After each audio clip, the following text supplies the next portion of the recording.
aspecto que es regido por el régimen de depósito aduanero, el cual tiene su propia normativa y formalidades que cumplirse. Dentro del régimen de depósito aduanero hemos dicho que tenemos a los depósitos que son manejados por los concesionarios o por la misma aduana, sabiendo que los concesionarios son personas jurídicas que tienen el derecho de explotar ese servicio en base a un contrato suscrito con la aduana, sabiendo además de que esa instancia, como son los depósitos en concesión, tienen obligaciones o responsabilidades, ¿no es cierto? ¿Sobre qué? Sobre la mercancía que han recibido en sus instalaciones. Recordemos que la mercancía proveniente del punto X al punto M es depositado en los recintos aduaneros para que los recintos puedan administrar, custodiar, etc. Ese hecho les genera, o está inmerso en ellos, una responsabilidad. ¿Cuáles son? Responsabilidad compuesta por los siguientes elementos. Serán responsables por la sustracción o pérdida o avería de las mercancías que están bajo su custodia, bajo su almacenamiento, ¿no es cierto? Son responsables. ¿Pero responsables de qué y ante quién? Responsables ante el Estado por el pago de los tributos de las mercancías que hayan sido sustraídas o se hayan averiado. Y por otro lado, responsables ante el propio importador, cuando son ellos los responsables de resarcir, de devolver la mercancía al dueño de la mercancía, en este caso al importador, ¿sí? Esa es la responsabilidad que ellos asumen. Asimismo, habíamos hablado sobre quiénes son incompatibles. No pueden ser concesionarios. Hemos dicho las personas jurídicas, o sea, las empresas, ¿sí? Que directa o indirectamente hayan tenido o tengan una sentencia ejecutoriada desfavorable a ellas. Y por otro lado, no podrán ser igualmente concesionarios los accionistas de estas empresas que hayan tenido igualmente procesos y hayan tenido sentencias desfavorables, ¿sí? Sentencias ejecutoriadas desfavorables. ¿Pero qué tipo de procesos? Sobre todo procesos que vayan contra los derechos sociales que tienen los trabajadores, ¿no es cierto? Normalmente cuando es una empresa jurídica, tiene bajo su dependencia trabajadores, empleados, quienes, según la Ley General del Trabajo, tienen que recibir todos los sueldos y además todos los beneficios sociales, ¿no es cierto? En caso de retiro o por el tema de lactancia, etcétera, ¿no es cierto? Por otro lado, los directores, presidentes ejecutivos o cualquier otro servidor público de la Aduana Nacional durante el ejercicio de sus funciones y hasta un año después de haber cesado de sus funciones. Papi, no te oyes. No te oyes. Yo quiero dormir yo. Luego, los directores, presidente ejecutivo y cualquier otro servidor que estén trabajando no pueden ser concesionarios, ¿no es cierto? A menos que ellos hayan dejado de trabajar un año después. Ya les decía que hoy día es 24 de septiembre, él ha trabajado hasta hoy día. Hasta el 24 de septiembre del 2021 no puede ser concesionario, no puede ser accionista de una empresa concesionaria, ¿no es cierto? Sino hasta el día después, hasta el 25 de septiembre del 2021.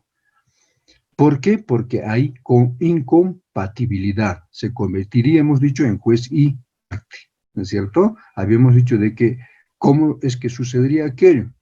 Un ejemplo habíamos dado en el sentido de que de pronto en Perú, digamos, ha comprado 10,000 televisores, físicamente ha comprado, pero resulta que ampara esa compra únicamente para 90,000, ¿sí? 9,000 televisores amparan con documentos. Sin embargo, embarcan en el medio de transporte los 10,000, ¿ya? Por tanto, ¿qué estamos haciendo o qué estarían haciendo? estarían ellos permitiendo que la mercancía se embarque físicamente 10.000, pero 9.000 solamente es respaldado. Llega al territorio nacional, pues las 10.000. Perfecto. ¿Cuántas entran al recinto? Seguramente las 10.000, de las cuales solamente se va a emitir posiblemente un par de recepción por 9.000 nomás, ¿ya? ¿Y qué va a pasar por los 1.000? La de diferencia. Esos 1.000 puede convertirse en un ingreso ilegal, contrabando, ¿no es cierto? Para dar un ejemplo rápido. Entonces, esa sería la acción que podrían tomar, por la cual estos son incompatibles de ser concesionarios. Luego, las personas naturales o extranjeras, sin embargo, las personas naturales pueden participar como accionistas de una empresa concesionaria. ¿Qué quiere decir? Que personas naturales de carne, hueso y grasa, como nosotros, no pueden ser concesionarios, a menos que estos sean accionistas de las empresas o personas jurídicas que sí pueden ser concesionarios, ¿verdad? Por otro lado, decimos, el concesionario no podrá contar con empleados servidores públicos que además realicen actividades de comercio exterior. Por supuesto, ¿no es cierto? Si yo soy una concesionaria, una empresa concesionaria, no puedo tener al interior personas que se estén dedicando al comercio. Eso me lo está diciendo la norma, por si acaso. Sí, parece que fuese un elemento contrario a la Constitución, ¿verdad? Pero no, la norma lo está diciendo, está previendo, precisamente para evitarnos contradicciones o incompatibilidades, ¿verdad? Luego de eso, ¿qué viene? Asimismo, bajo ninguna circunstancia los concesionarios de depósito de aduana podrán realizar tareas de consolidación o desconsolidación de carga. No pueden ser los famosos, ¿cuál es el nombre que le dan a estas empresas? Consolidadores o desconsolidadores en inglés, ¿se acuerdan? Cuando han visto ustedes términos, ¿no recuerdan? Sí. No, Broker, licenciado. Dice, Perdón, ¿qué decía? Brokers. licenciado, Forwarders, ¿verdad? Son los forwarders. ¿De qué? Sí, dígame alguien, ¿quién ha respondido? Rápidamente, por favor, su apellido.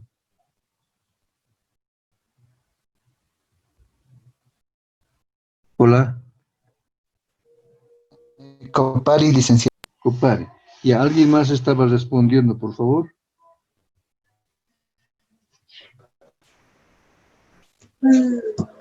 dice, Sí, adelante. según he visto lo que es consolidación y desconsolidación de carga. Son empresas consolidadoras que se encargan de, por ejemplo, hay unas mercancías que son poquitas para poder importar de aquí, pero hay otras igual, menor cantidad. ¿Qué es lo que hace la empresa consolidadora? Empieza a reunir todas esas mercancías, pero en un solo documento para no hacerse mucho problema, trae, y aquí la empresa desconsolidadora se empieza a repartir para que no sea muy caro también el flete. Muy bien, su apellido rápidamente. Morales, Joel. Dicen eso de consolidar mercancías también tiene que ver en cuanto al importador. Si el importador o el exportador no quiere que su mercancía se le adjunte con otras mercancías, no se puede hacer tampoco. Tanto tiene que ver lo que quiere el importador y tanto el exportador.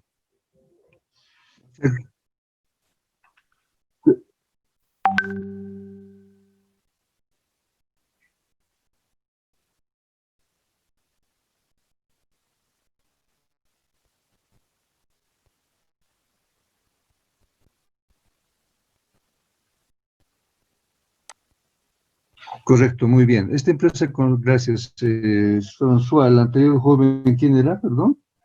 François fue, ¿no es cierto? Blanco, licenciado. Blanco. Sí, licenciado. Muy bien. Buen día, François. Blanco. Muy bien, sí, efectivamente, las empresas consolidadoras son las empresas que prestan servicios, son auxiliares del comercio internacional. Estas empresas igualmente para su accionar necesitan ser autorizados por la instancia competente, ¿no es cierto? ¿Cuál será la instancia que les autoriza a estos señores a actuar en nuestro medio? la aduana Sobre nacional. todo. aparte de la aduana, porque estos se van a encargar de consolidar solamente, o también se dedicarán a prestar servicios de transporte. También Hacen convenios, creo, con el transporte. hacen o directamente prestan, ¿no es cierto? Para abaratar, Sí. son dueños de los medios y prestan. Por tanto, para habilitar que sus medios de transporte puedan recorrer los lugares autorizados, necesitan a su vez ser autorizados por el Ministerio de Transportes, ¿no es cierto? Sí, y la Sí. función principal es la de consolidar, como decía el compañero, mercancías que se encuentran de pronto en el exterior y que no son suficientes como para llenar un contenedor, ¿sí? Resulta que son de 40 pies y la cantidad de mercancías que está comprando el importador A solamente abarca unos 30 pies o 20 pies. Y la diferencia, ¿qué es lo que hace? Tiene que ser completado con mercancías de otros importadores, ¿verdad? Y ahí se genera un documento para consolidar la mercancía, como su nombre indica, ¿verdad? Lo vuelve en un solo grupo de mercancías, en un solo documento, y cuando llega, se distribuye, ¿no es cierto?, a través de los manifiestos hijos, ¿no es cierto? Muy bien. Esas son, por ejemplo, actividades que no pueden realizar los concesionarios. No pueden ser concesionarios. ¿Por qué creen que no puedan ser concesionarios? Recuerden que nosotros, al margen de avanzar todo lo que estamos viendo, necesitamos razonar. Eso es lo lindo de nuestra carrera, ¿verdad? Hay lógica, mucho de razonamiento. ¿Por qué creen que no tendrían que ser concesionarios estos señores?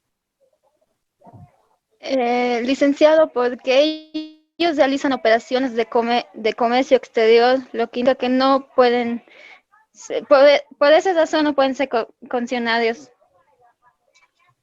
¿Pero qué operaciones de comercio exterior? Como la desconsolidación, esos son operaciones de comercio exterior. También los despachantes de aduanas, que ellos también realizan operaciones. Ellos, licenciado. Ya. ¿Y qué apellido rápido? Su apellido rápido, por favor. Salinas. Líneas. Ya. En realidad, estos señores no pueden ser consolidadores ni desconsolidadores porque se corre el riesgo de que en los documentos que ellos van a emitir, porque tienen que emitir documentos, ¿no es cierto?, se pueda hacer lo que estos señores estaban haciendo, o perdón, los que estos señores podrían hacer, ¿verdad? Es decir, embarcar físicamente 10.000, de los cuales solamente amparar 9.000, ¿verdad? Ese es el riesgo. Por esa razón no podrían ser concesionarios, no pueden realizar esa actividad. Por otro lado, igualmente las empresas de transporte, ¿verdad? Estas empresas de transporte, si bien son autorizadas para su funcionamiento por el viceministerio que les he comunicado, ¿no es cierto?, resulta que estos no pueden ser tampoco, los concesionarios no pueden realizar servicios de transporte. ¿Por qué? Porque igualmente corren el riesgo de embarcar en sus medios de transporte 10.000 físicamente y 9.000 solamente amparar con el manifiesto y demás, ¿sí? Por lo tanto, podría llegar al territorio los 10.000 físicamente, de los cuales 9.000 serían amparados, respaldados con documentos, pero 1.000 podría ser internado como contrabando, no importado como contrabando, sino internado como contrabando. Luego, despachante de aduana igualmente, ¿no es cierto? Y otras actividades relacionadas con el comercio exterior. No pueden realizar todo eso los concesionarios. Eso está diciendo, ¿ya? Como cuáles, por ejemplo, podría ser almacenes, etcétera, lo que hemos visto nosotros inicialmente, ¿no es cierto? Cuando veíamos los diferentes términos, los diferentes operadores que intervienen cuando una mercancía es comprada en el exterior y transportada a nuestro territorio. Se mueven un montón de actores, ¿verdad? Luego, ¿qué obligaciones asume el concesionario? Dice, todos los concesionarios de depósitos de aduana están en obligación de constituir una garantía a favor de la aduana, cuyo monto y modalidad será establecido en los correspondientes contratos de concesión. Recuerden que concesionarios particulares necesitan suscribir, necesitan que para explotar los servicios de concesión o almacenamiento, suscribir un contrato. ¿Con quién? Con el Estado, a través de la aduana. Para ello, ¿qué tienen que hacer estos señores? La norma dice que deben constituir una garantía, ¿sí? Una garantía que va a servir para la prestación de sus servicios, va a servir para garantizar cualquier hecho que mañana pasado pueda suceder. Porque no se olviden, los concesionarios van a manejar una cantidad enorme de mercancías con un valor enorme también, ¿no es cierto? Imagínense de que siendo, por ejemplo, Albo S.A. o Jennifer S.R.L., miren, aquí, Albo S.A. o Jennifer S.R.L. son responsables del manejo o custodia de mercancías, y las mercancías que van a manejar no es de un solo importador, son de varios, y sumando todos puede ser una cantidad enorme de dinero, ¿no es cierto? Entonces tienen que dejar, por lo tanto, una garantía. Recepción de las mercancías de los concesionarios. Ahora, esta parte, leamos bien y vamos a tener que analizar poco a poco. Dice, los concesionarios de depósitos de aduana son responsables de la recepción de las mercancías entregadas por los transportadores y por la administración aduanera de su custodia hasta el momento de su retiro en zona de custodia. ¿Ok? A ver, cuando la mercancía viene del punto X al punto M, es transportada por el transportista, cumpliendo con las formalidades. Y llega al territorio nacional y obligación del transportista es depositar esa mercancía en el recinto aduanero, ¿verdad? Cuando el recinto aduanero recibe, emite el parte de recepción. Y al emitir el parte de recepción, hemos dicho que con ese hecho se cierra el tránsito aduanero. En otras palabras, con la emisión del parte de recepción, ya la responsabilidad sobre esas mercancías ya no está en manos del transportista, sino ahora en manos del concesionario o depósito, ¿verdad? Ok, pero ¿cómo opera el depósito al recibir o para recibir y antes de emitir el parte de recepción? Eso es lo que vamos a ver, ¿ya? La recepción de las mercancías se realizará básicamente de acuerdo a los siguientes lineamientos. ¿Cómo deben recibir las mercancías? Estos son los lineamientos básicos que deben seguir. Dice, al arribo del medio de transporte, el encargado del almacén deberá verificar la cantidad y estado de los bultos, sus marcas y números, contrastándolas, comparándolas con la información contenida en el Manifiesto Internacional de Carga. ¿Qué tiene que hacer este señor almacenero? Necesita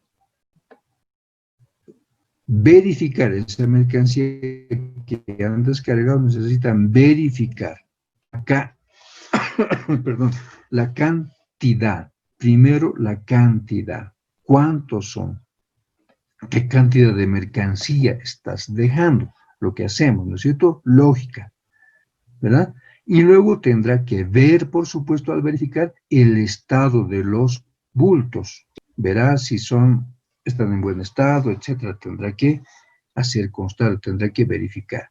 Verificar las marcas y números. Todo eso tiene que comparar con la información contenida en el manifiesto, ¿verdad?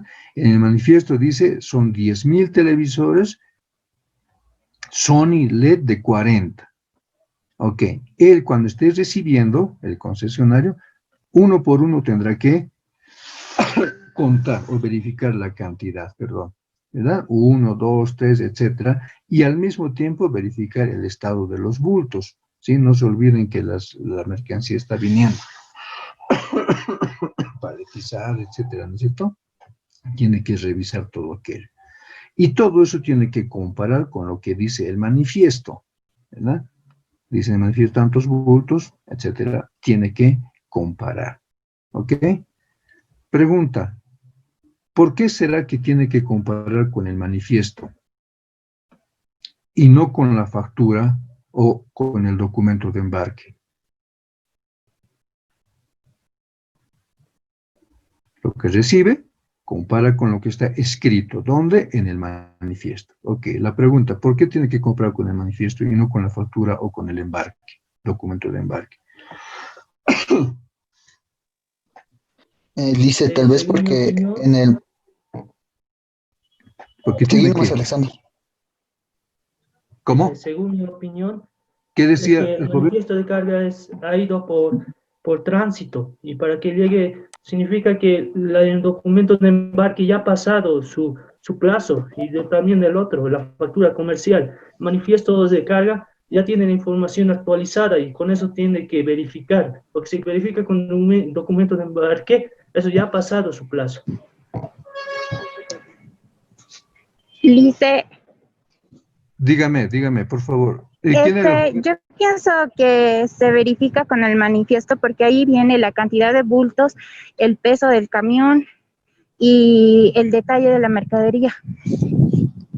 Ya, me han adicionado 10 puntos más, termina y volvemos, ¿ya? Ahora, primero, su apellido rápido, joven, señorita. Lozano. ¿Loza? Lozano. Lozano. El otro joven, Alexander Morales dice, Morales. Muy bien.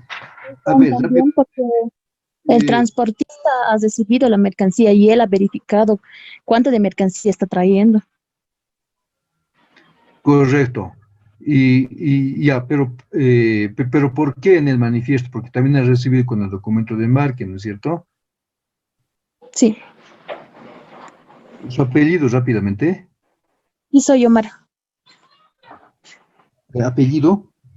Hizo Yomar. Dice, tal vez porque toda la información está recopilada en el Manifiesto Internacional de Carga, tanto la factura comercial como los demás documentos. Eso, muy bien. Su apellido rápido. Copari, licenciado. Ya, Juan es que les Copari. pregunto porque no sale aquí, por eso les pregunto rápidamente. Y cuando participen, díganme su apellido primero. Ya, en un segundo estoy anotando Copari, no lo encuentro en la lista. Juan Copari, Juan Gabriel Copari Mamani. Ya, ok, Juan Gabriel. Entonces, lo siguiente. Efectivamente, recuerden ustedes, ya, primero, a ver, ¿cómo se ha elaborado este documento? ¿Al amparo de qué documentos? Este documento manifiesto se ha elaborado al amparo del documento de embarque, factura comercial, lista de empaque, DAM, ¿se acuerdan? Ok, esos datos o la información contenida en esos documentos la hemos vaciado en el manifiesto, ¿sí?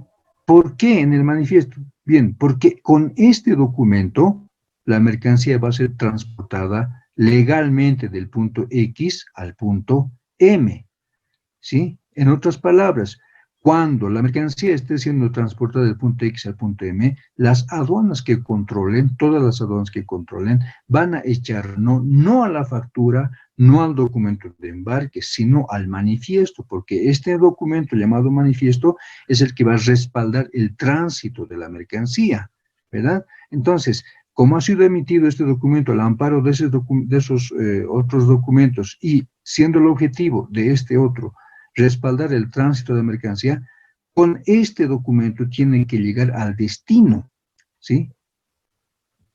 Convenido. En este caso, Aduana Interior La Paz, digamos. Tiene que llegar esta mercancía a Aduana Interior La Paz al amparo del Manifiesto Internacional de Carga. Por tanto, el transportista se hace responsable de la mercancía que está transportando, evidentemente en base primero al documento de embarque y los otros documentos, pero lo centraliza, ¿sí? toda esa información en este documento manifiesto. Y que en este documento manifiesto, él se hace responsable del transporte, del traslado del punto X al punto M. Por tanto, siendo este documento responsable de todos esos datos, de toda esa información, con ese documento tiene que entregar en este caso, al depósito o recinto aduanero, ¿sí? Por tanto, el recinto aduanero no puede pedir información o no puede cotejar lo que está recibiendo físicamente con lo que dice la factura o con lo que dice el documento de embarque, etcétera. ¿Por qué? Porque ya esa información está contenida en el Manifiesto Internacional de Carga, ¿sí? Por esa razón es que no coteja con otros documentos, sino con el manifiesto, ¿ya? Luego, ¿qué más debe revisar el recinto aduanero? Los bultos dañados serán reparados con cargo al transportador o al consignatario según corresponda. ¿Qué quiere decir? Que durante la recepción física de la mercancía, el recinto está controlando la cantidad, ¿verdad? Pero además está viendo los bultos que están dañados, ¿sí? Muy bien. Si esos bultos están dañados, ¿quién los va a reparar? Para que mañana pasado no se haga responsable la administración del recinto, ¿no es cierto? En esos casos, estos bultos, los bultos con los que ha llegado la mercancía, serán reparados ya sea por el transportista, ¿no es cierto? O por el consignatario. Por el transportista, cuando de pronto el transportista haya recibido en buen estado la mercancía y resulta que durante el traslado físico del punto X al punto M no haya sufrido o no haya tenido el cuidado suficiente el transportista de alguna manera que ha incidido en el maltrato de los bultos, perdón. En ese caso, el transportista tendrá que cubrir los costos de reparación de los bultos dañados, ¿verdad? O, en su caso, el consignatario, dice, según corresponda. Bien, puede darse la siguiente figura en el siguiente responsable, como es el consignatario, que efectivamente el transportador es el que ha tenido la culpa, no ha conservado correctamente, etcétera, ¿ya? O ha habido un transbordo y en el transbordo no lo ha manipulado correctamente, etcétera. Entonces, ¿qué sucede acá? Sucede que el consignatario dice, bueno, a ver, yo necesito urgentemente vender esta mercancía, necesito nacionalizar y vender. Bien, transportador, me dices tú que no tienes el dinero y reconoces el hecho, perfecto, yo voy a pagar todo esto, yo internamente tú me lo devuelves a mí. Listo, de esa manera se pueden poner de acuerdo estos dos, ¿ya? Según corresponda. Luego, si los bultos o mercancías hacen presumir avería, merma o deterioro, obligatoriamente deberán ser pesados individualmente y se levantará inventario bajo acta de inspección que será firmada necesariamente por el encargado de almacén, el funcionario de aduana y el transportador, sin perjuicio de la revisión y acción que correspondan al importador y asegurador. En su caso, dicha acta se integrará al parte de recepción. ¿Qué está diciendo con este párrafo? Está diciendo de que cuando está recepcionado el recinto, la mercancía identifica bultos dañados, ¿verdad? Pero al margen, además de ver que los bultos están dañados, ellos presumen que la mercancía que contienen esos bultos están igualmente dañados, ¿sí? Han debido ver en más de una ocasión, bueno, los que alguna vez han importado han debido ver, hay bultos que están dañados y que hacen presumir de que la mercancía que está dentro está rajada, está rota, está manchada, con grasa, qué sé yo. Imagínense, son medicamentos y demás, ¿verdad? Entonces, ante ese hecho, ante esa presunta merma, ¿qué tienen que hacer? Tienen que contar de forma separada esa mercancía que está recibiendo el recinto. ¿Por qué tendrá que hacer eso el recinto? Tiene que hacerlo porque de pronto ellos están recibiendo y va a quedar bajo su responsabilidad todo lo que están recibiendo. Y no vaya a ser que por un error de la persona que está recibiendo en el recinto deje pasar esas mercancías que presuntamente están dañadas porque su bulto está dañado, ¿verdad? Entonces, no puede dejar pasar. Tiene que contar por separar, ¿sí? Hay bultos significativamente dañados que hacen presumir que la mercancía está dañada. En esos casos tiene que contar por separado. Y al hacerlo tiene que levantarse un acta. Y en ese acta se dirá, de estos 1000 bultos, ha llegado estos 10 bultos muy dañados. Y hacen presumir que están dañadas las mercancías. Hacen un acta y firman quiénes, las autoridades que hemos mencionado. ¿No es cierto? ¿Para qué? Para dejar evidencia de que de los 10.000, 9.000 han entrado bien y 9.990 han entrado bien y 10 bultos están en mal estado. ¿Ok? De pronto se confirma eso y estas no pueden ser nacionalizadas, no pueden ser ni vendidas, por lo tanto, eso alguien tiene que reponer. ¿Por qué? Porque yo he comprado 10.000 completitas, yo te he entregado 10.000, entonces ya será objeto de investigación, ¿no es cierto? Ok, esa acta que es firmada por las partes formará parte igualmente del acta de recepción, ¿sí? Formará parte, que quiere decir que durante la nacionalización que pretende hacer el importador, vea que efectivamente decíamos que cualquier observación que tenga el recepcionista, en este caso el almacenero, tiene que anotar, y más todavía si se trata de bultos dañados que hacen presumir que la mercancía que contiene sus bultos se encuentran dañados, ¿verdad?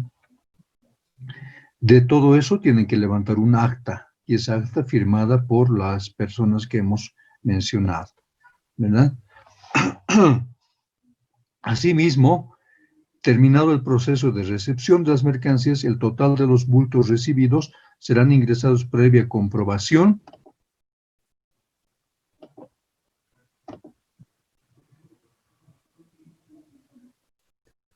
de peso. Cuando no sea posible verificar el peso, se registrará el peso consignado en el manifiesto. A ver, dice, una vez que ha terminado de contarse físicamente, ¿no es cierto? 1, 2, 3, etcétera, por parte del recepcionista, del administrador, tiene que ver simultáneamente el estado de los bultos que está recibiendo, ¿ok? Una vez hecho todo eso, procede ¿a qué? A verificar el peso de la mercancía, ¿sí? Tiene que proceder al verificado del peso. Muy bien. Ok, lo siguiente. Si se dan cuenta hasta aquí, es un trabajo secuencial y un trabajo que tiene lógica, ¿no es cierto? Primero te estoy recibiendo la cantidad, muy bien, de lo que me estás entregando. Al mismo tiempo te estoy haciendo notar, por si acaso, que de esta cantidad hay estos 3, 4 que están en mal estado aparentemente, ¿sí? Ya, una vez que ha tocado tierra esa mercancía, el depósito, ¿qué tiene que hacer el recepcionista? Como ya tiene ahí, tiene que empezar a verificar el peso, ¿verdad? Y para verificar el peso, igualmente contrastará seguramente el peso de cada mercancía con lo que está registrado en los documentos que hemos señalado anteriormente, ¿verdad? Tiene que verificar eso. Eso es muy importante, ¿ya? Termina de recibir, verifica el peso. Ahora dice, cuando no sea posible verificar el peso, se registrará el peso consignado en el manifiesto. ¿Qué quiere decir? Existen mercancías que son de gran tamaño, ¿sí? Que sobrepasan el tamaño pueden sobrepasar el tamaño inclusive de las balanzas, ¿no es cierto? Entonces, en esos casos, ¿qué se hace? Simplemente, en aplicación del principio de buena fe, ellos copian los datos que están consignados en los documentos que respaldan al transporte de la mercancía. Perdón. Sí, eso es lo que tiene que hacer el recepcionista. Cuando existan bultos sobrantes o faltantes en la recepción de las mercancías detalladas en un manifiesto, el almacenista o recepcionista o recinto deberá hacerlo constar ese hecho en el parte de recepción y comunicará dicha circunstancia a la administración aduanera. Correcto. Entonces, resulta lo siguiente, que cuando estés recibiendo la mercancía, el recepcionista del transportista, puede suceder tres cosas. Uno, que la cantidad que está recibiendo físicamente coincide con la cantidad que está en el documento. Dos, que la cantidad que está recibiendo es mayor a lo que dice el documento de transporte, o la cantidad que estás recibiendo físicamente es menor a lo que dice el documento de transporte. Esas pueden ser las tres figuras que se presente durante la recepción de la mercancía, ¿verdad? ¿Qué pasa cuando existe sobrante? Cuando existe sobrante, se tiene que hacer constar ese hecho en el parte de recepción. No se olviden que el parte de recepción es el certificado de nacimiento, si ustedes quieren, para las responsabilidades que mañana pasado va a enfrentar la empresa concesionaria, ¿no es cierto? Entonces, primer punto, si existe una diferencia de masa, es decir, físicamente recibido más que lo que dice el documento manifiesto, que tiene que hacerse. Esa diferencia se tendrá que identificar en unidades, se dirá 50, 1, 10 unidades que están de más. Toda esa diferencia se tiene que anotar en el documento de parte de recepción, ¿sí? Ok. En ese caso, ¿cuál es la responsabilidad del concesionario y del transportista? Cuando existe un exceso en cantidad, ¿qué tiene que hacer el transportista? Nada más que informar en el parte de recepción, ¿sí? No tendrá que explicar nada más, ¿sí? Porque es una diferencia en exceso. Esa diferencia en exceso, vamos a tomar el ejemplo de los televisores, 10,000 eran, y físicamente han llegado 10,010 televisores. ¿Qué va a hacer el recinto? Le va a decir, ¿acaso? Déjeme 10,000 nomás y 1,000 no corresponde porque aquí dice 10,000. No, tiene que recibir los 10,010. ¿Ya? Recibe los 10,010 y hace constar la diferencia en exceso de 10 en el parte de recepción. Dirá sobrante de 10 unidades. Listo. En ese caso, el transportista simplemente debe dejar lo que corresponde, es decir, en este caso los 10,010 que ha transportado, y hacer que en el parte de recepción igualmente se mencione ese exceso de 10, ¿sí? No hay mayor responsabilidad para el transportista en este caso, ¿ya? Cuando es una cantidad dejada en mayor proporción a la mencionada del documento de transporte. ¿Ok? Esos 10 excedentes van a tener que ser nacionalizados seguramente por el importador, ¿verdad? Porque todavía no se ha importado. Segundo caso, cuando llega la mercancía y es al inverso, ¿qué quiere decir? En el documento dice 10,000 unidades y físicamente está 9,990, ¿sí? Aquí, ¿qué es lo que pasa? Está faltando 10 unidades, ¿verdad? Igualmente, esa diferencia de 10 tiene que mencionarse en el parte de recepción como faltante, ¿ya? Pero en este caso, en este segundo caso, el transportista sí asume una responsabilidad, ¿sí? Tiene que aclarar en el término de 5 días sobre esa diferencia, ¿sí? Tiene que decir, bueno, explicar por qué la diferencia, si él ha embarcado según los documentos 10,000 y aquí está llegando o dejando 9,990, ¿dónde está la diferencia? Tendrá que demostrar, no verbalmente, ustedes saben que tienen que demostrar documentalmente sobre esa diferencia de menos. ¿Ok? Muy bien. Y la otra opción hemos dicho que llega la mercancía coincidente con lo que está en los documentos. Ahí no habría ningún problema. En todos estos tres casos se tiene que emitir el parte de recepción, ¿sí? Y en el parte de recepción se tendrá que considerar todos los hechos vistos, ¿sí? como ser excesos o defectos, ¿ya? Es decir, si sobra o falta, ¿ya? Ok, una vez que se ha recibido la mercancía, ¿qué es lo que se hace? Ya está ahora bajo la custodia físicamente del concesionario, ¿no es cierto? ¿Qué tiene que hacer? Toda esa mercancía que la ha contado, que la ha pesado, que ha verificado el estado de las mismas, las tiene que ubicar en los diferentes sitios destinados para ese tipo de mercancías.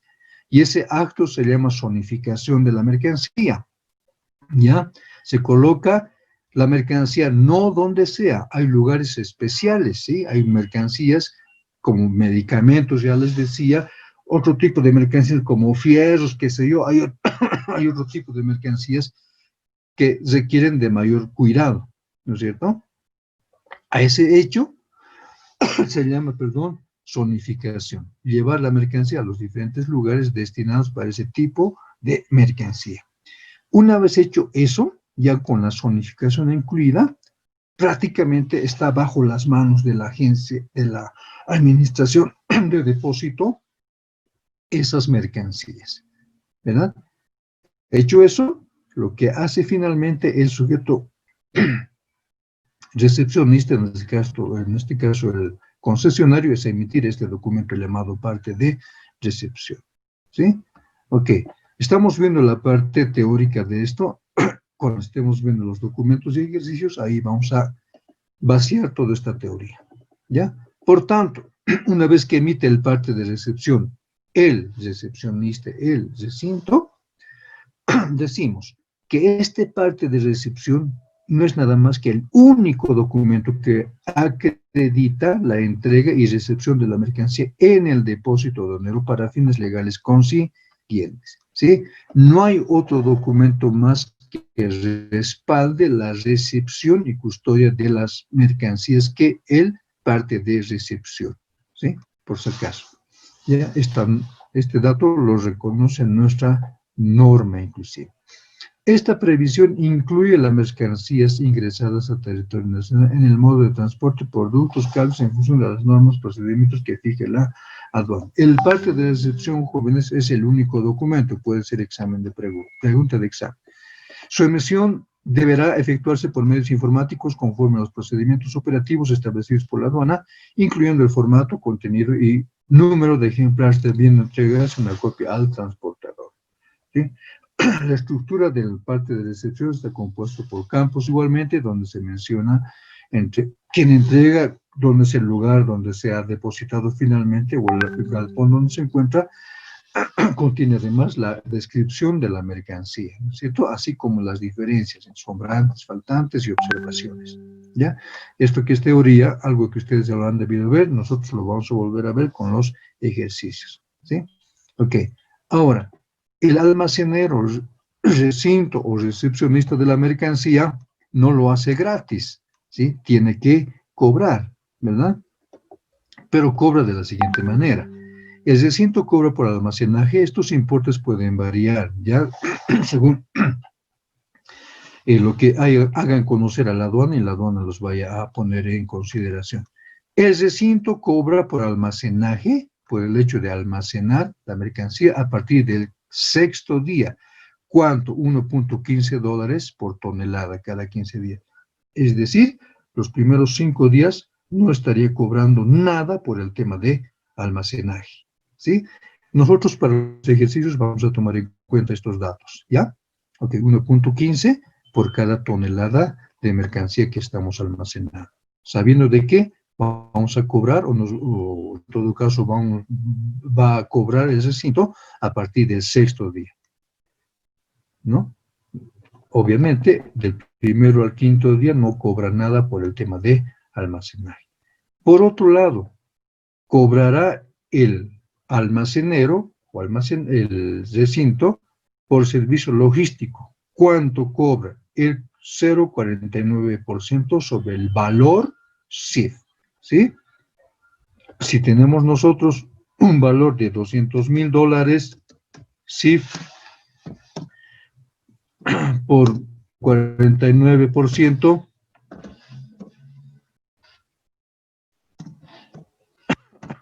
Perdón. ¿Cuánto será que tiene que pagar el importador por el tema de el almacén de su mercancía? $980, licenciado. $980, correcto. $980, ¿sí? Ok, eso es lo que tiene que pagar por el servicio de almacenaje, perdón, de servicio logístico por el almacenamiento de su mercancía. ¿Ok? ¿A partir de qué momento creen que tendrá que cobrar esto? Ya sabemos que va a cobrar 0,49 sobre el valor CIF, sabemos que es 200.000 su mercancía para el ejemplo, aplicando nos da $980 que tendría que cobrar, ¿verdad? ¿A partir de qué momento tendría que cobrar? A partir del momento que se está guardando la mercancía, licenciado. Desde el momento que se había llegado a recepcionar. Correcto, a partir de la recepción, ¿no es cierto? Rápidamente, apellido de los jóvenes. Copari, licenciado. Copari. Blanco Machaca. Blanco Machaca. Efectivamente, entonces, a partir de la recepción de la mercancía. ¿Por qué? Porque no puede hacer un trabajo gratuito, ¿no es cierto? No se olviden que va a manejar personal, va a manejar maquinaria y va a manejar tiempos, ¿no es cierto? Entonces, tiene que cobrar a partir del ingreso. ¿Cuánto? 980, dependiendo, por supuesto, del valor CIF que tenga la mercancía. Igualmente, este dato nosotros vamos a utilizar para nuestros ejercicios, ¿ya? Lice, Okay. Dígame.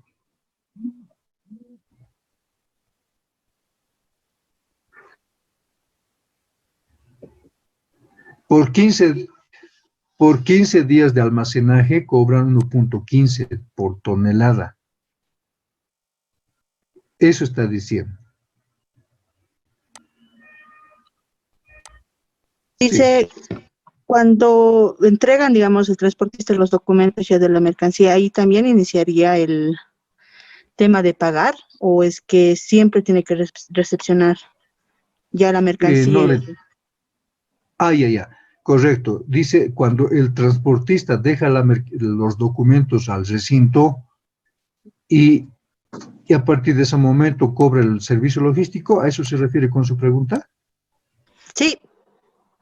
Ya. En realidad hemos dicho que el almacenero emite un documento llamado parte de recepción, ¿verdad?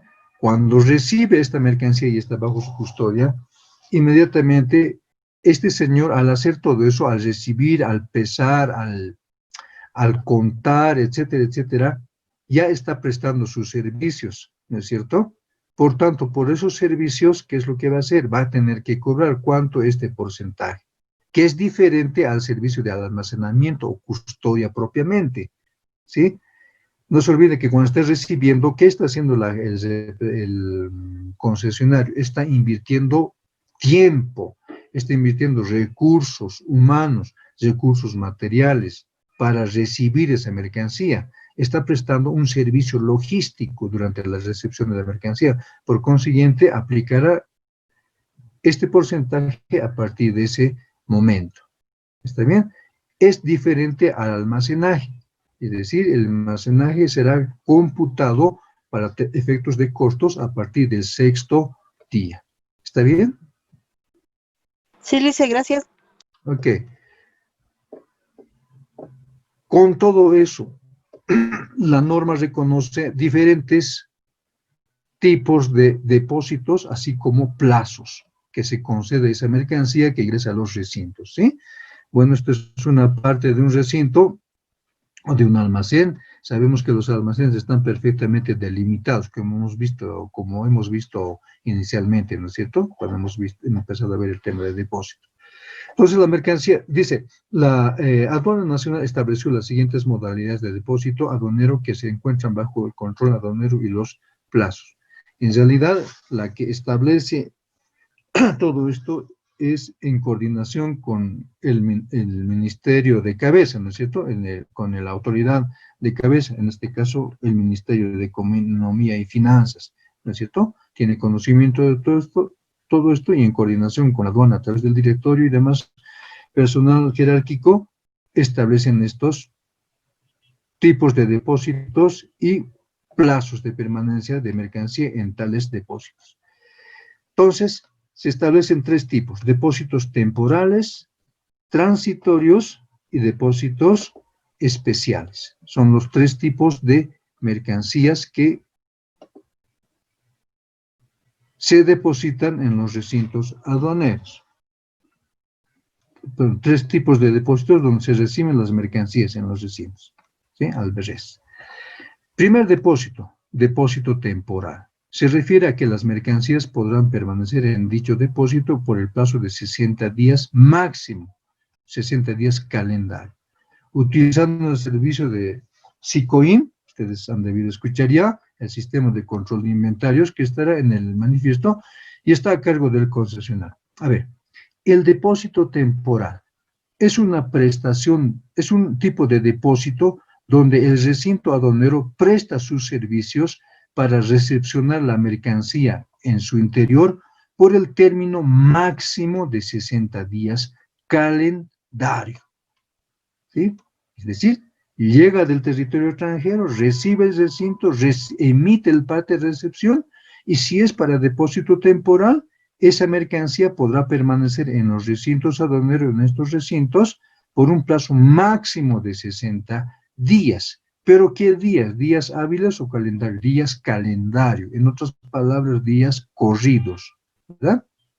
A eso se está refiriendo. ¿Para qué será necesario dar ese plazo de 60 días como máximo? ¿Para qué creen que sea necesario? ¿Será necesario? Para que sea... Muy bien. Entonces, para que se adhiera a un régimen, es correcto. En este caso, se asignará ese tiempo de 60 días normalmente para someter esa mercancía al régimen de importación, ¿verdad? Por tanto. Perdón, ok. Gracias, François. Entonces, esa mercancía es depositada en el recinto bajo el depósito temporal para que permanezca por 60 días máximo con el propósito de ser, en este caso, nacionalizado. Como estamos viendo nosotros el tema del régimen de importación, diremos que es, ingresa a este depósito y permanecerá por 60 días como más. ¿Cuál es la idea de que ingrese a este depósito y que permanezca ese tiempo? La idea es que durante esos 60 días que va a permanecer dentro del depósito, el importador pueda nacionalizar la mercancía, pueda hacer la declaración de importación de esa mercancía, ¿sí? Ese es el propósito de este depósito temporal. Para ello, ¿qué utiliza? Un sistema informático de control, llamado SICOIN, Sistema de Control de Inventarios, que han debido ver ya, ¿sí? Ok, utiliza ese sistema. ¿Y quién administra ese sistema? Lo hace el concesionario. Por supuesto, él maneja el inventario de las mercancías de la cual se está haciendo responsable, ¿no es cierto? Así que ya sabemos cuál es la idea por la cual ingresa la mercancía al depósito temporal, con el propósito, para nuestros efectos, de ser importada o nacionalizada la mercancía, ¿sí? Ok. Pregunta. ¿Será necesario que permanezca los 60 días la mercancía en los recintos para ser nacionalizado? No, no es necesario. No. No, ¿Por no. qué? Dependiendo a qué tiempo la agilicen el trámite, o sea, Pero tramitado. Exactamente. El importador, cuanto más antes saque o extraiga la mercancía legalmente de los recintos, mucho mejor. Porque si somos importadores nosotros, queremos que nuestra mercancía llegue al destino final, al comprador final, ya lo más antes posible, ¿no es cierto? Entonces, no es necesario que permanezca los 60 días. El permanecer 60 días ahí prácticamente es pérdida de dinero, dinero que está durmiendo, ¿no es cierto? Por tanto, lo que el importador quiere es que salga lo más rápido posible del depósito, ¿verdad? Sin embargo, hay que poner un rango, un parámetro, un límite, y el límite máximo son 60 días. Hasta 60 días puede permanecer ahí. Y vamos a ver qué es lo que pasa si se extralimita ese tiempo. Ya, más adelante. Ok. Luego, también la norma reconoce la existencia de un depósito llamado transitorio. Y dice, son depósitos autorizados por la administración aduanera previa constitución de garantía para el almacenamiento de mercancías por el plazo máximo de 120 días calendario. ¿Ok? 120 días corridos. ¿Qué quiere decir? Que estos depósitos transitorios igualmente son espacios delimitados, similares a los que maneja el recinto, ¿ya? Y que son otorgados o autorizados a los mismos importadores, ¿sí? Hay importadores que realizan internación legal de mercancías a territorio nacional en grandes cantidades, ¿sí? Hay distribuidores, etcétera, de mercancías muy importantes de alto valor que saben que están cumpliendo con todas las de la ley, bueno, al menos eso en teoría, cumplen con los principios, la normativa supra y nacional aplicándose a sus operaciones y por lo tanto solicitan a la aduana. ¿Qué cosa? Que se les autorice la habilitación de sus recintos en calidad de depósito transitorio, ¿sí? La aduana a través de resoluciones autoriza la existencia de esos depósitos, previo cumplimiento de la presentación de garantías, ¿ya? A eso se refieren los depósitos transitorios. Reciben la mercancía igualmente como lo hace un recinto, ¿sí? Con todas los cuidados y medidas y responsabilidades similares a la del recinto aduanero. Solo que en este caso los depósitos transitorios están bajo la custodia o responsabilidad directamente del importador. ¿Ok? Decimos más, estos depósitos están a cargo del privado, ¿sí? Del importador, que tiene un capital social mínimo de 500.000 bolivianos. Ya sabemos qué es el capital social, ¿no es cierto?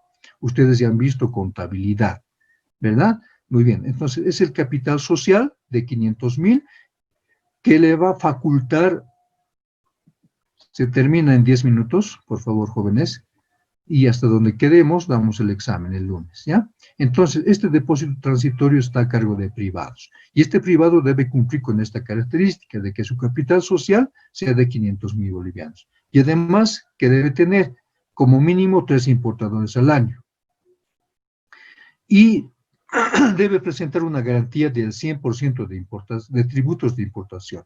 Ya sabe qué es lo que trae realmente este señor, por lo tanto, como ya sabe qué trae y en qué proporciones normalmente, ante esa situación, presenta una boleta de garantía. ¿Por cuánto? Por el 100% de tributos de importación. ¿Sí? Garantía. No es que no va a pagar los tributos, es otra cosa. Esto es garantía por los tributos que normalmente paga por la mercancía que importa.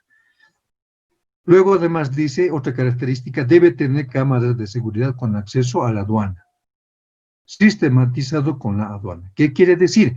Como la aduana está autorizando que el privado maneje un recinto, este recinto tiene que ser manejado de forma similar como lo hace un concesionario, ¿no? Y toda la información que va a manejar tiene que ser de conocimiento de la aduana. Su sistema informático tiene que estar enlazado con lo que tiene la aduana, ¿no es cierto? Debe tener una balanza certificada por Inmetro, ¿sí? ¿Se acuerdan? El recinto debe tener una balanza para pesar la mercancía. Lo mismo este recinto privado, llamado depósito transitorio, debe tener una balanza, pero esa balanza tiene que ser certificada por Inmetro. Sabemos que es Inmetro, ¿verdad? El Instituto Boliviano de Metrología, ¿no es cierto? Correcto. Entonces, tiene que certificar la calidad de esa balanza, ¿ok? Que tiene el privado en su depósito transitorio. Si no tiene esta balanza, el transitorio, el depositante, el depósito transitorio, se irá la mercancía al concesionario para pesar y luego recién ir al depósito transitorio. ¿Se entiende? Ok. Por tanto, esa mercancía que estás recibiendo tiene que ser pesada, tiene que ver siempre el dato del peso. Si no tiene como se dice, la balanza tendrá que ir su mercancía al concesionario y en el concesionario pesar y luego con ese peso recién depositar su mercancía en el depósito transitorio que está bajo su custodia directa y tiene que tener delimitación física, igualito que un concesionario aduanero. ¿Ok? Eso estamos diciendo. ¿Ya? Luego, la aduana emite resolución que autoriza el depósito transitorio por 1 año y no debe almacenar mercancía de otro importador. Es otra característica muy importante. ¿Sí? La aduana tiene que autorizar siempre mediante una resolución la existencia de este depósito. ¿Por cuánto? Por 1 año. Y además, dentro del documento, dentro de la resolución, tendrá que mencionarse que está prohibido este concesionario recibir mercancías de otro importador. ¿Sí? Estará prohibido. ¿Por qué? Porque de pronto, al recibir mercancías de otro importador, puede este depósito transitorio cobrar por ese servicio. Y de ese servicio nunca la aduana va a recibir nada. ¿No es cierto? Además, podría albergar en sus recintos mercancías que quizás no están autorizadas y demás, ¿no es cierto?, por la aduana. Por tanto, por esa razón se prohíbe que reciba mercancías de otro importador. ¿Ok? Además decimos, el importador registra ante la aduana la relación de partidas que importará. Por supuesto, ya sabe este señor qué mercancías va a importar, ¿verdad? Por lo tanto, tendré que anticipar la información a nivel de partidas y decir, señor, yo voy a traer estas mercancías. Y para esto necesito que en la resolución se menciona que van a entrar mis mercancías de las partidas 1040, 1050, etcétera, etcétera. ¿Sí? Para su habilitación entre los otros requisitos y que las mercancías estén consignadas al importador. ¿Ves? Entonces es necesario que para que la aduana emita la resolución se dé a conocer las partidas que van a ser aplicables a esa mercancía que va a ser objeto de depósito transitorio. ¿Sí? Igualmente, dice, se procede con los aforos rojo, amarillo o verde. ¿Sí? Es igualito el trabajo que se hace para un recinto aduanero en concesión. ¿Ya? Ok. ¿Qué ejemplos tenemos? Por ejemplo, Toyosa, Crown son depósitos transitorios. ¿Ok? Muy bien, jóvenes. Hasta aquí entonces hemos terminado. Bueno, tenemos 5 minutos más, pero entiendo de que ustedes tienen clases, ¿verdad? Muy bien. Entonces, el día lunes damos exámenes hasta este lugar, queridos jóvenes. ¿Ya? Muy bien. Muchas gracias por su atención y que les vaya muy bien. ¿Ok? Nos vemos el día lunes. Gracias. Dicen, ¿nos puede dar más detalles de cómo será el examen, por favor? Será el examen para complementar falso verdadero, de 2, 3 respuestas, pongan las respuestas correctas y de llenar. Listo. Así va a ser el examen. ¿Ya? Vamos a abarcar un tiempo de 30 minutos. ¿Listo? ¿Nos va a mandar el examen por WhatsApp? ¿Dice? Ah, ya. ¿Cómo será esa examen parte? voy a enviar, vamos a tomar el examen por Classroom y el código voy a mandar minutos antes, ¿ya? Un par de minutos antes, ¿ya? Va a ser por Classroom. Voy a ver la cantidad de preguntas y en función a eso voy a determinar también el tiempo, ¿ok? No va a estar complicado, como todo es teórico, va a ser sencillo, ¿sí? Así que tienen el tiempo suficiente como para leer, jóvenes, ya tienen todo el material también, ¿ya? Tanto en PDF como las grabaciones. ¿Listo, jóvenes? Muy bien, ha sido un gusto, que les vaya muy bien. Gracias, hasta luego, jóvenes. Hasta luego, Lice. Hasta luego, Gracias. Que les vaya bien. Hasta luego.